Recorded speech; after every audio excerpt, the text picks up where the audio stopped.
Good evening. Welcome to the Usha Research Institute. Today we're going to take time out to clarify much of the misconceptions and misunderstanding about healing and nutrition. The Usha Research Institute has selected Dr. SEBI, your brother and servant, to come and deliver this message, because there seems to be a little bit of problem with many of us that are looking for health and nutrition. We have visited many philosophies.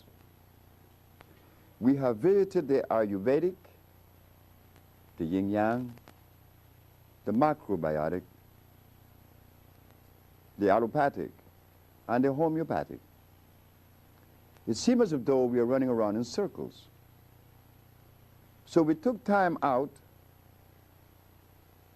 to clarify that which has been made difficult to understand or complex. Today, our talk, our lecture, and this particular segment is called The Reconnection. Reconnection to what? The reconnection to life. It has now been 400 years since society has been introducing a particular method of healing that have yet to complement us in a way that we would like for it to afford us.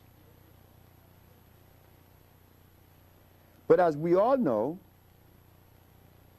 that everything begins and ends with God, the Creator.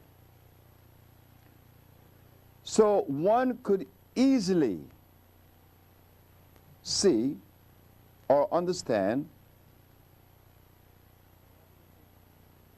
that if God is the creator of the universe, then it behooves us to understand those things that are made by God. That seemed to be some difficulty for many, because when we believe that the milk of a cow, an animal, is sufficient to afford nutrition to a human body, then one has to question that, because I am not an animal. That's common sense, I think. Animals produces milk for animal babies. Human beings, women, females, produces milk for human babies. But something happened to us that we elect to do just the opposite. Instead of us giving our babies the milk of a female human, we elect and chose to give our children the milk of an animal. I think that if we are to be scientific, intelligent, and lowest on the strata, to use our common sense, is there something wrong with that? And then, to compound the problem, is that the animal that we selected to afford us this milk is an animal that was made through the process of hybridization, an animal that is godless. God did not make a cow. You see why we are titling this subject as The Reconnection? How many of you sitting in the audience understood that or knew that? Well, I suspect that many of you doesn't. Why? Because in 1985, which is approximately 17 years ago, the Usher Research Institute took a position and showed the public of New York on WLI that carrots are artificial. Because they are artificial, they are unable to deliver the nutrition that one is looking for, because it is hybrid. You see, to understand nutrition, one has to use only those substances that are electrical. And the only substance on this planet that are electrical are the products that came with creation. Carrots didn't. Beets, rice, beans, wheatgrass, wheat. All these things are hybrid, plus much more. So what we are noticing is that there is gross misinformation when it relates to healing and nutrition. Because if in 1985 we didn't know that carrots was artificial, what else exists that we are unaware of? Well, brothers and sisters, ladies and gentlemen, there's much more. The reconnection does not allow for inconsistencies to prevail. For instance, if one is cosmically connected, meaning connected to the dictates of God Almighty, the Creator, one would never allow oneself to indulge in something other than those things that are of creation and Creator. You see, the things that God created, from the milk of a bison to the honey of a bee, to the substance of a burdock plant and the kalawala, which is one of the most powerful plants in the world. These plants are electrical, opposed to comfrey, opposed to aloe vera, ginseng, rose hips, and vitamins. You see, the difference is one is electrical, one is non-electrical. And the non-electrical contains what? Starch as a base.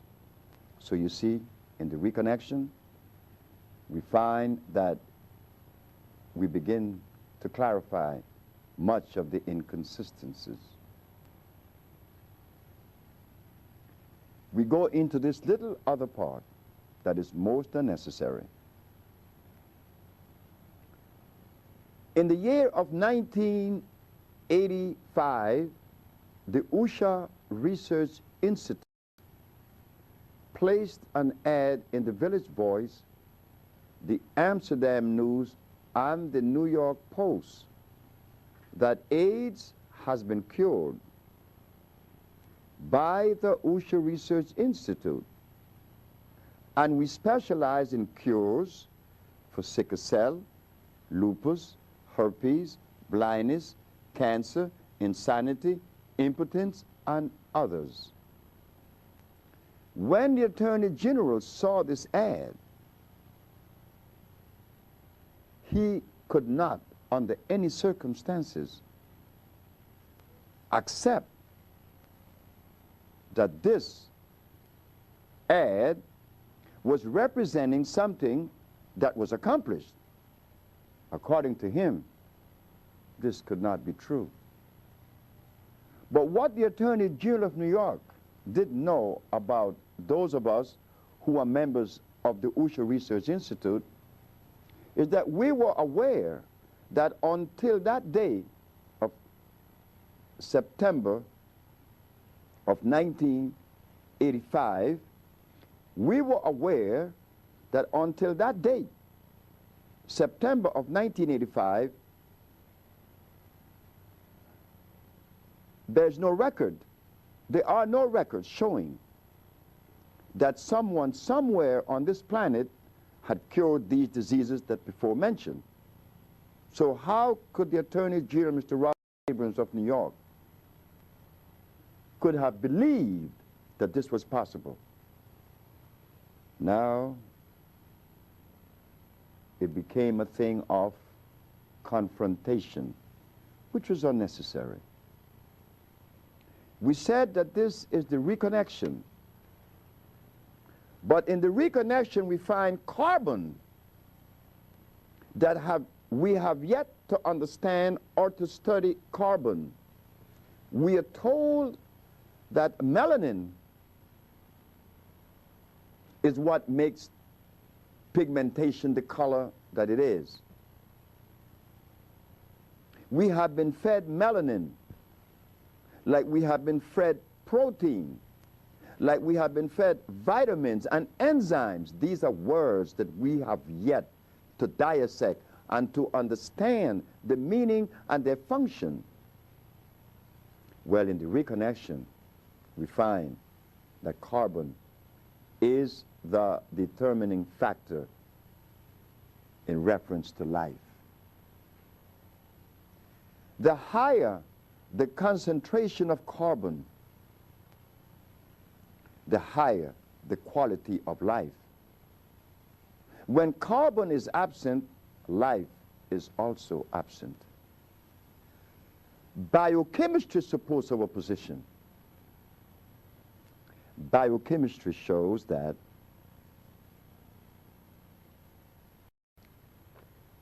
carbon, hydrogen, and oxygen, three combined, has to be present for life to exist.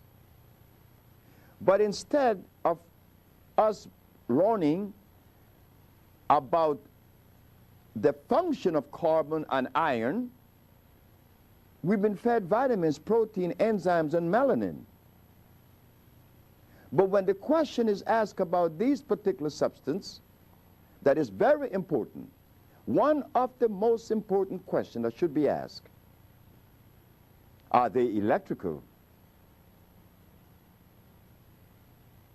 People seem to think that this question should not have been asked, shouldn't have been asked. Is it electrical? Well, science shows us that that question should be asked. Why? Because the human body is electrical. And any substance that would assimilate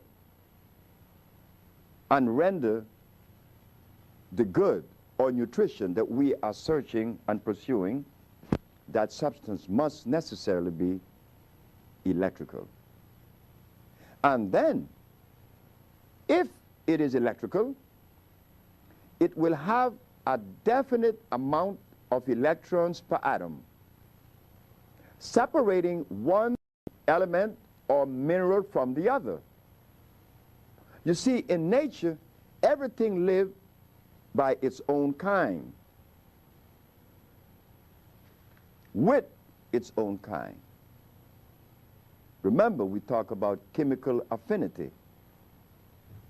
So when we reconnect, we find that carbon is the determining factor. So this talk is the carbon papers. Science shows that without carbon, life is very, very poor or non-existent. And this is where the compounds of the Usha Research Institute comes into play. We carefully selected from the forest plants that are the highest in electrical vibration. And ladies and gentlemen, we said that God begins and ends with everything. This forced us and compels us to go to the Holy Bible. The Holy Bible teaches us in the book of Genesis that the herbs are for the healing of the nations. The book of Ezekiel 47:12 repeats the herbs are for the healing of the nations. We again go to the last book in the Holy Bible. The herbs are for the healing of the nations. So, brothers and sisters, ladies and gentlemen, God shows us in the first book, in the middle book, and in the last book, just in case that we overlook one, we will get it in the other. And if we miss the other, we get it in the last.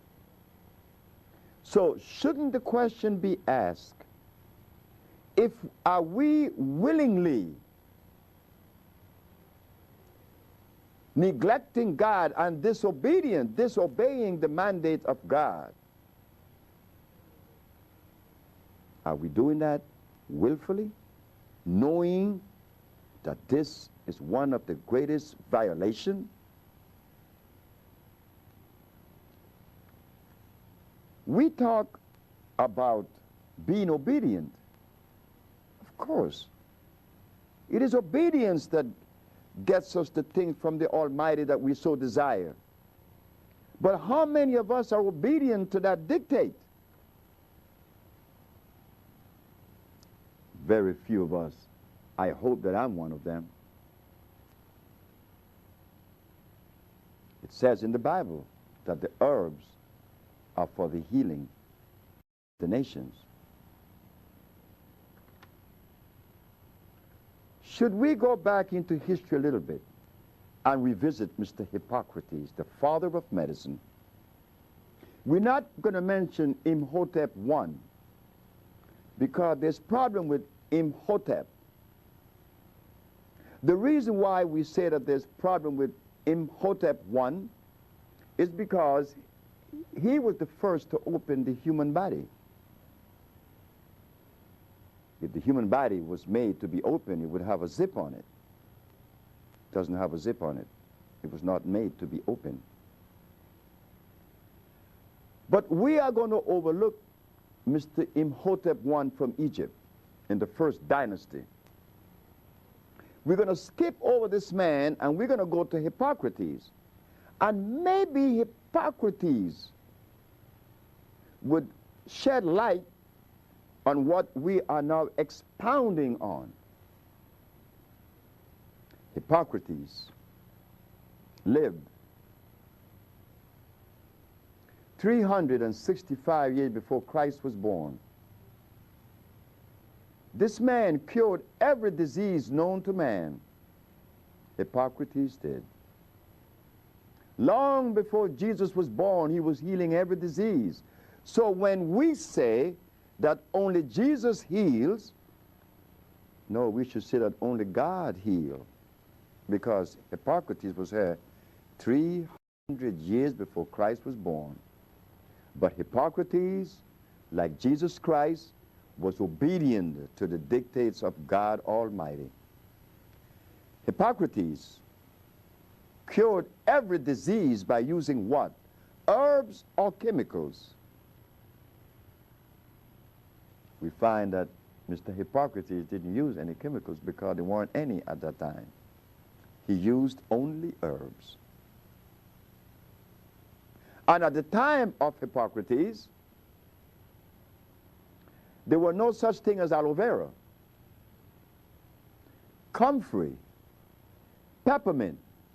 There was already garlic. That was made by the Egyptian.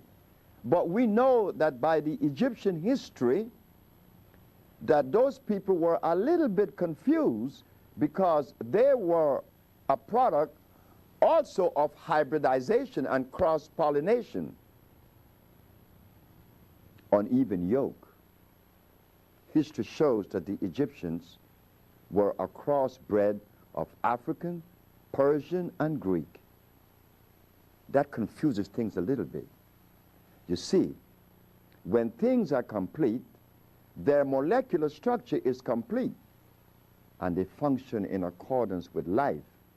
But when you interfere and bring three different vibrations together, that in itself shows us there is confusion. So Mr. Hippocrates obeyed the laws of life and the dictates of God. He cured every disease. Now the question should be asked, if I'm a physician that went through the discipline and took the Hippocratic oath, well, if I took the Hippocratic oath, I am supposed to follow the precepts of Hippocrates. But why are we using chemicals today? Oh, that went by, and understandably so. All these violations in reference to healing and nutrition is occurring now. We're not eating electric food. We are eating things that were made by man in a laboratory. Since Mr. Hippocrates showed the world that the herbs really work, that particular modality or philosophy perspective continued until the year of 1729 by Mr. Claudio Galeno. He is considered to be the last of the natural scientists, and that is a fact. Since this man, Galeno, the Italian, what we find ourselves now using are chemicals that are inorganic and carcinogenic. So, ladies and gentlemen, what went wrong? What could have happened that caused us to disconnect? Why have we continued to practice such inconsistencies? Well, there is something that we just found out in the last 15 or 20 years. There is a substance that has been fed to our people in and out of Africa and probably around the world, because a seed in Asia, not only in Africa, a seed in South America. I saw it in Brazil, I saw it in Suriname, I saw it in Guyana, I saw it all through Central America. What we are talking about is cyanide. Cyanide have a tendency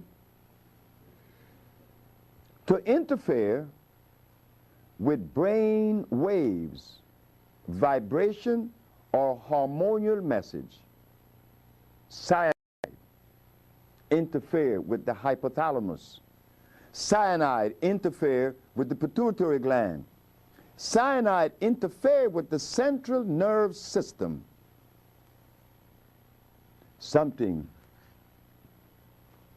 had to interfere, because we are continuing to violate that ecclesiastical mandate. The herbs are for the healing of the nations. And those of us that may have read that particular chapter in the Bible, or those chapters, we think that what we see today around us in the gardens and the fields, that these things, since they are herbs, well, God made them. They must be good.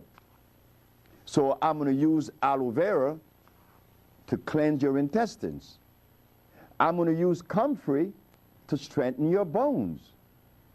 But ladies and gentlemen, little did we know that comfrey was made just like aloe vera was made. They tell us that comfrey has calcium. It is called knit bone, consound, has many names. But they never tell us that comfrey is responsible for severe anemia. Yes, it may work efficiently, probably in one part of the body and affecting a whole lot others, like garlic. Garlic is a substance that would definitely lower your pressure because it would eat up the cholesterol in the arteries. But did they tell us that garlic, not only does it remove the plaque or the cholesterol, it eats the membrane because garlic is unstable. It is another product that was made by man through the process of hybridization and cross-pollination. Garlic is a poison. Garlic has an oxide known as the oxide of allyl. This is why when you put garlic on a knife and you cut someone, the wound would never heal. So, ladies and gentlemen, we are bringing forth the questions. We are asking the questions that were not asked, probably because of fear or whatever reason. But it is time. Disease is running rampant. And at the Usha Research Institute, we feel that if we have accomplished all of these things, such as the cure for AIDS, sickle cell blindness, and others, then naturally, we expect for the rest of the healers to converge on this particular modality or research. And it's not forthcoming, so humanity will suffer a little bit longer. So we want now for you to understand that we are separating that which is hybrid from that which is natural. And thank you very much, and we will come to the next segment.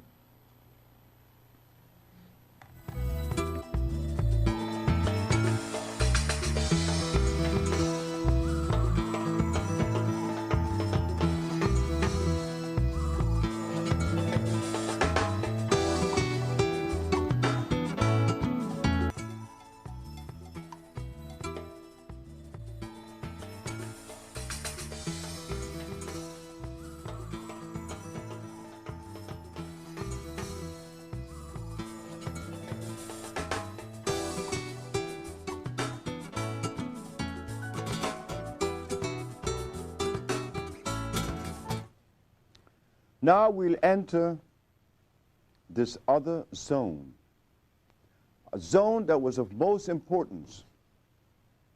Yet our historian, our anthropologists, our archaeologists, our geneticists fail to bring forth and analyze and recognize, not to mention our ecclesiasticians. I could talk about my brother. My brother was a preacher for 30 years. He ate everything that God didn't make. And when he got sick, Pastor Gale took his body to the physicians. So we should ask the question, this man that preached the gospel for 30 years, once finding himself sick, elected and chose to turn his back on God and go to get a chemical that was made in a laboratory. We find that cyanide is so powerful. Cyanide would have you acting against yourself, not to mention the Creator. He has no place in life today. Because if the Creator had a place in our life today, as much as we would like for it to be, then most certainly we would not be drinking carrot juice and wheatgrass juice.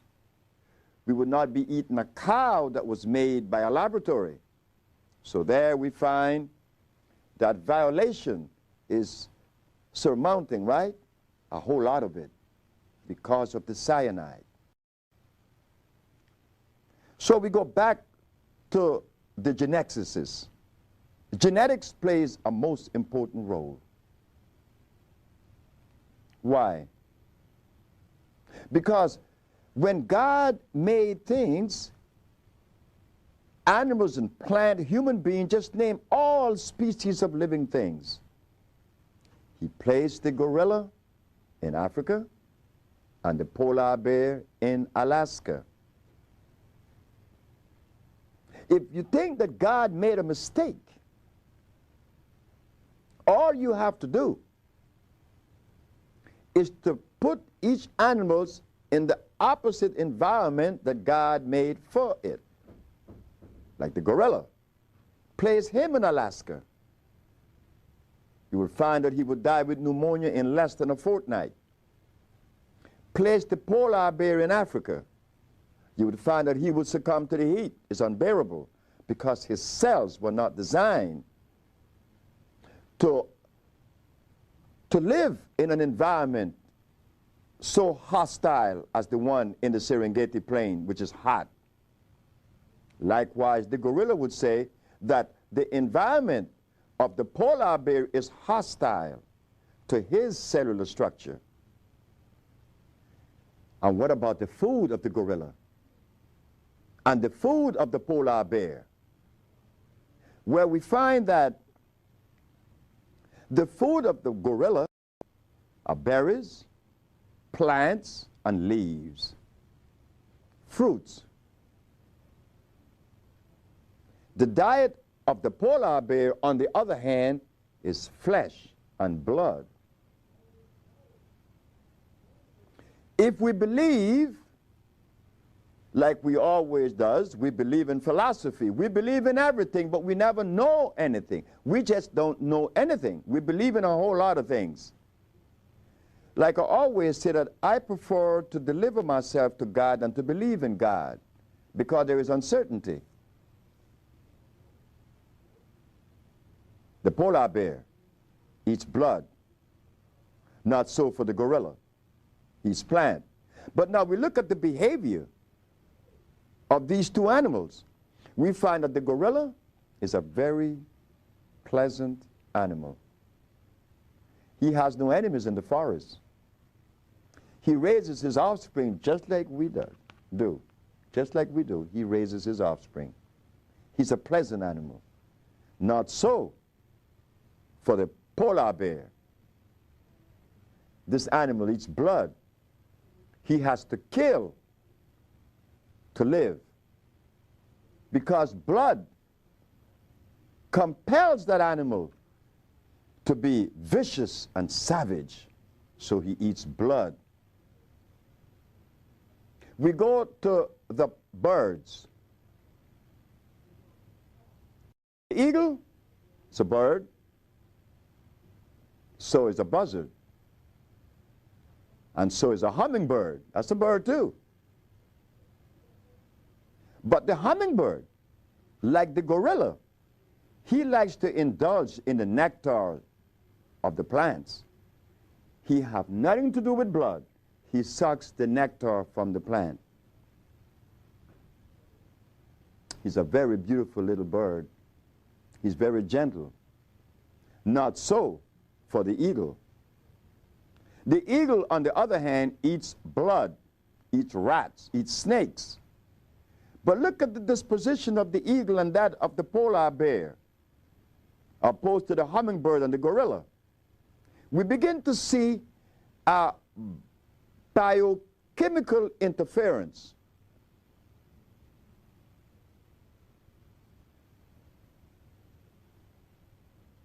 We apply that same example to the plants.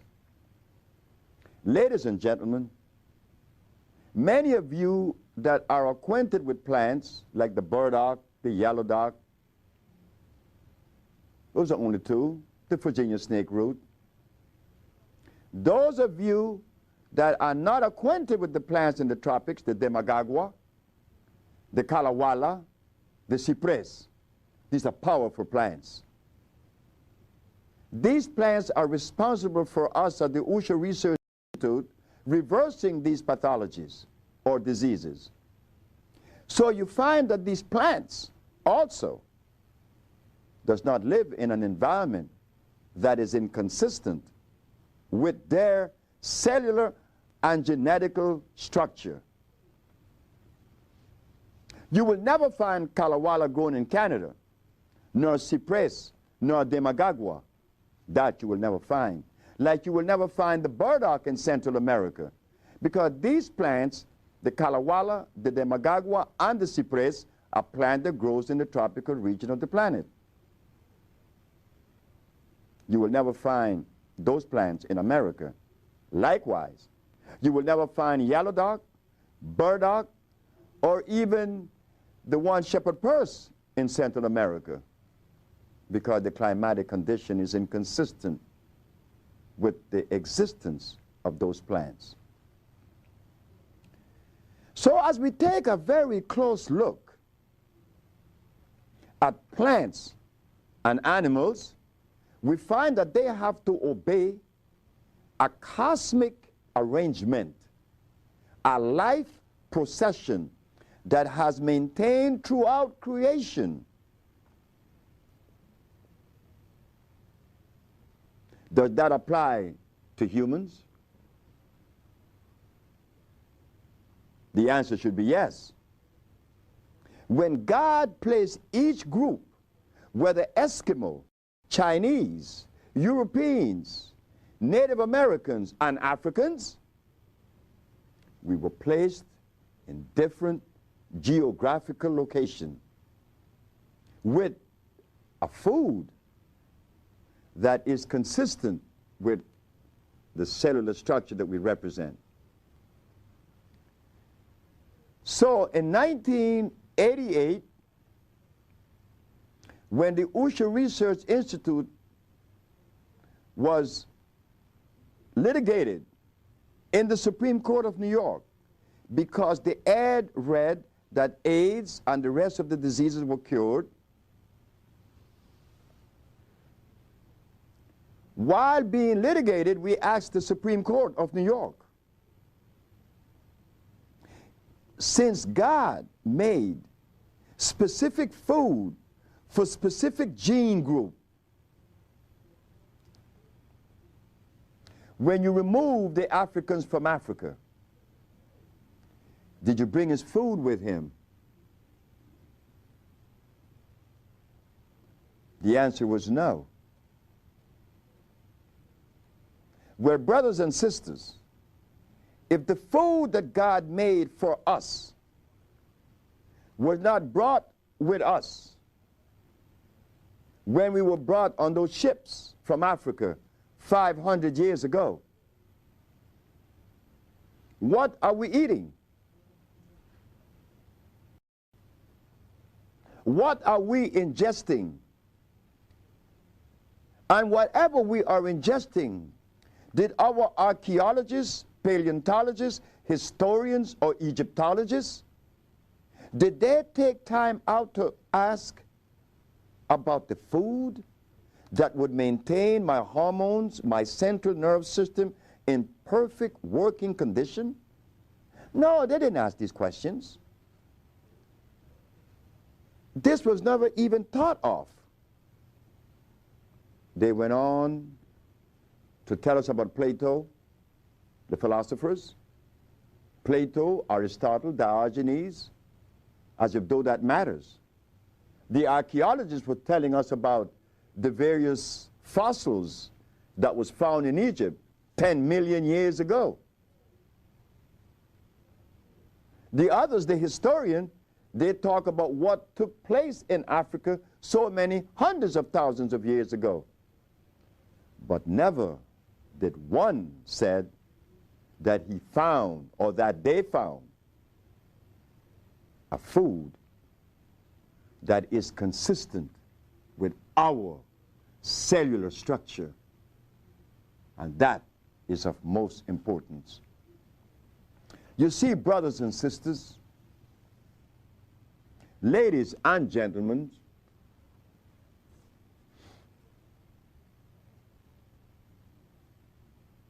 to understand healing, to understand health, one has to be very extremely careful, because each group depends on different food. So while they was talking to us and forcing us, I remember the conversation, oh, this group of people, they are dead. Black people are dead. No, black people are not dead. Black people are not ignorant. Black people has been misinformed. So since our food was not brought on those ships, we are eating something that offends our biology. And in offending our biology, it offends our thinking pattern. This is why we are vulnerable to the discretion of many. Yes, we are. You know, it's like putting gasoline in a diesel motor. It's not going to run. It just can't run. So, in placing the fuel that is improper for that engine, we find that there is problems. And what do you think is happening to us? Could we dialogue and make sense? It's difficult today. Cyanide has played such an important role in detouring that thinking pattern.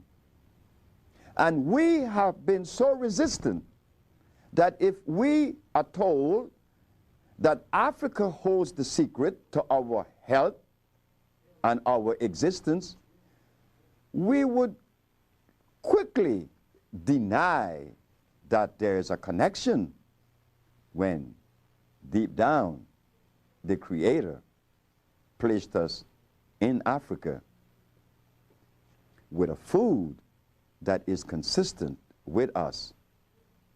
Now we find ourselves angry. Our children, very angry. They are born nervous. There is such thing as ADD, attention deficit disorder. There's also the undermining, the little untruths that we tell each others, the impatience, the love, that's been gone. Love is out the window. Because it would be impossible for us to love ourselves first while ingesting cyanide. It confuses thought pattern. It disarranges the central nervous system, and one finds himself very angry. I know, I experienced that. So what we did, after understanding that these things were not forthcoming, we decided to travel the world, once arriving at the understanding that when God does things, it should be respected. We went to Africa, Central and South America. We find the tropical plants, we put them together, and this is what we found: that there is only one disease. And that was said for the first time to the Supreme Court of New York in 1988, that there is only one disease. That one disease that is afflicting us is the basis for all manifestations of pathology. The mucous membrane has been compromised. Compromised by what? By an acid substance. You see, our body are alkali. The food should be alkali. Being that it is alkali, it is acid-free and it is electrical. You will never find a battery that says acid battery. No. If the battery has energy, it is alkali. So at the Usha Research Institute, we took the painstaking task of compounding these products that you know today as natural vegetation cell food, which assimilates immediately. Natural vegetation cell food, which will nourish the body and render the electricity that the body really needs to maintain that vibration, that vibrance, that energy, that livelihood, that sight, that life quality. Now that we find ourselves at this juncture, what do? Well, like I said, it is our duty. It is not the duty of the European race, the Chinese, the Eskimo, the Indian people from India. That was our responsibility. So this is why we put together a food for the blood. We call it Maya. That is our trademark. In that Maya, you find many, many herbs that addresses the blood plasma. We also, in the same therapeutical package, we put together a compound for the bones. We call it Fucus. Fucus is a compound with sea moss and bladderwrack. That was put together proportionally balanced to strengthen the calcium cells. We put together another compound for the central nerve system. We know that the central nerve system depends on what? The central nerve system depends on copper and carbon. Why? Because the brain is copper and carbon. It produces electricity. If you were to visit an electrical plant, whether in Nevada or in your automobile, just open your generator. The piece of equipment in your car that produces the electricity that lights your whole dashboard and your headlights. When you open that generator, all you find is a copper wheel that is turning and some carbon brush rubbing against it. The friction of copper and carbon produces electricity. That I was able to extrapolate from Mr. Benjamin Banneker. It was then that I realized that for me to adequately nourish the brain, I had to find those substances. And I could only find them in certain places of the planet. I find them in the King Keliba in Africa. I find them also in the Marula. I find them in the Popa. This is what we put together recently, is the African formula. The African formula has a tendency to change your life in the matter of minutes because it addresses every part of you. The other compound that we put together is a salve. This is a salve that has addressed many, many skin problems. Pain in a matter of minutes. Headaches in seconds. On the skin, carpal tunnel syndrome is properly addressed in a matter of minutes. Iron fluorine, like we before mentioned, iron is one of the most important mineral on the planet. And the reason for that is that iron is the only magnetic mineral on the planet. It attracts every other mineral to it. So when you ingest iron, you are ingesting every other mineral on the planet, and they are 102. This is why when people come to us that are severely anemic, we recommend our iron, our natural vegetation cell food, which is iron fluorine. Not only does it revitalize the cells in the blood, but we should know this, that iron is what conveys oxygen to the brain, and oxygen is what the brain converts and uses for electricity. It is the food of the brain. So you see that there are many things that need to be unraveled, because there seemed to be such a gross misconception. They brought us protein, they brought us enzymes, they brought us vitamins, they brought us melanin. But we have yet to accommodate these things in our human biology. They tell us. But then I started thinking that I stopped eating protein 39 years ago. Vitamins, I stopped them likewise 39 years ago. Enzymes, well, I never knew what was enzymes. I know many people think that they know. But like everything else, like this Dr. Lionel Paulin, he brought us vitamin C. What is vitamin C? Oh, I know what the answer would be. Vitamin C is good for your immune system. It strengthens the immune system. Not so. Vitamin C is ascorbic acid. The body has no place for acidity. The body is alkali. So you see, in the carbon papers that we are presenting, we are unraveling much of the misconceptions.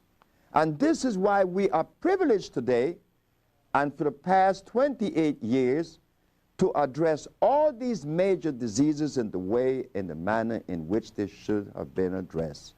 But then another thing shows up, is that today, unlike yesterday, there were more love among us.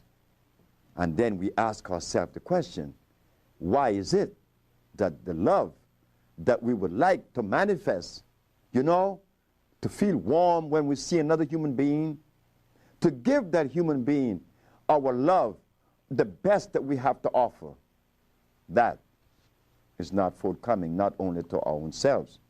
We have turned against ourselves. First, because of the cyanide that has confounded these neurons in the brain. Cyanide. The other is that we have been listening to philosophy instead of God. And in so doing, we neglect ourselves. Once we have neglected ourselves and deprived ourselves because of this intervention of cyanide and philosophy, we find that we too become confused, and then it is difficult for us to give the love that we should give ourselves to others. It's not forthcoming because cyanide is interfering. We are looking outside of ourselves for the answer. Of course we are. We were trained to look outside of ourselves, but the answer was always within. So, myself, I was raised as a Christian, and I became a Muslim. I learned from both religions. Unlike many, they found a need to criticize one or the other. I criticize no one. I may question the philosophy of many, but not to criticize. Ladies and gentlemen, it gave me much pleasure to introduce today the first chapter in the Carbon Papers, and I assure you that if the things that we have expounded on are put into practice, yes, rewards will be seen immediately. And now, I thank you so very much. I love you, and we will always afford you our natural vegetation self-food. And I thank you so very much. Your brother, servant, Dr. SEBI.